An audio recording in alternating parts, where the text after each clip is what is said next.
Aabot sa mahigit 1,000 pamilya ang apektado ng sunog sa Tondo, Maynila kahapon. Pumalo na rin sa mahigit 2 milyong piso ang pinsalang iniwan nito. Yan ang ulat ni Denise Osorio.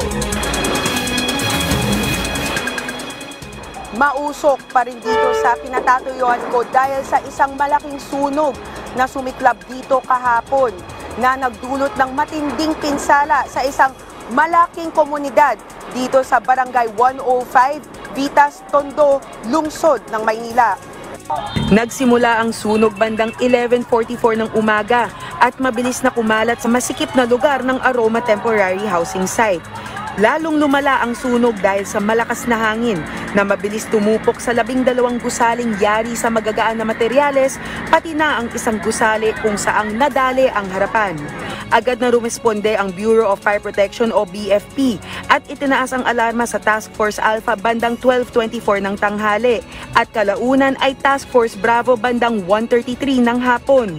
Mahigit 40 truck ng bumbero mula sa Maynila at mga kalapit na distrito ang nagtulungan sa Philippine Air Force na nag-deploy ng isang helicopter na may dalang Bambi bucket upang makatulong sa pag-apula ng apoy. Sa kabila ng kanilang pagsusumikap, idineklarang kontrolado na ang sunog bandang 6:20 na kagabi. Sa kasagsagan nito, nagdulot ang sunog ng malaking pagsisikip ng trapiko, lalo na sa Road 10 at mga kalapit na lugar na daungan. Base sa initial findings, tinatayang higit sa 1,687 na pamilya at posible pang umabot ng lagpas 2,000 pamilya o higit sa 5,000 katao ang nawalan ng tirahan na may pinsalang aabot sa humigit kumulang 2.5 milyon pesos.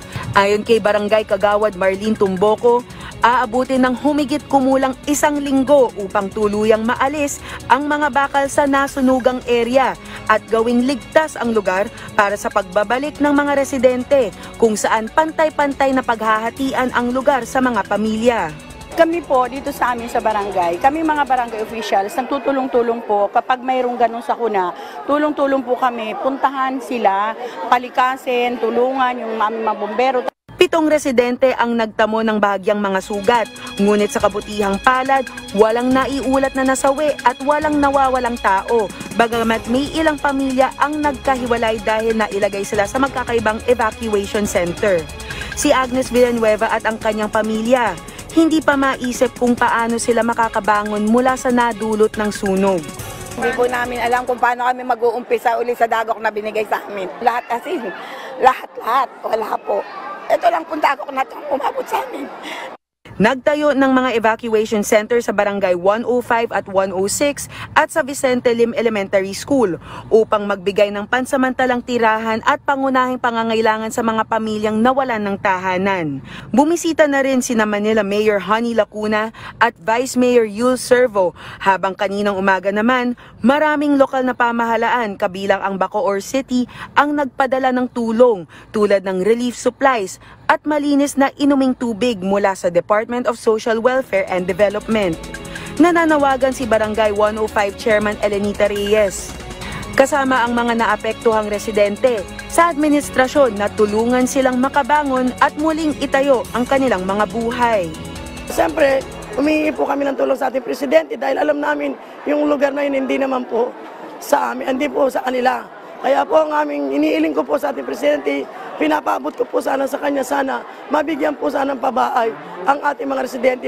Samantala, bilang pagkakaisa ng komunidad, dumating ang ilang mga residente mula sa ibang mga kalapit na barangay, sakay ng mga motorsiklo at tricycle, upang magbigay ng almusal sa mga nawalan ng tahanan. Sa kasalukuyan, iniimbestigahan pa ng BFP ang sanhi ng sunog. Denise Osorio, para sa Pambansang TV, sa Bagong Pilipinas.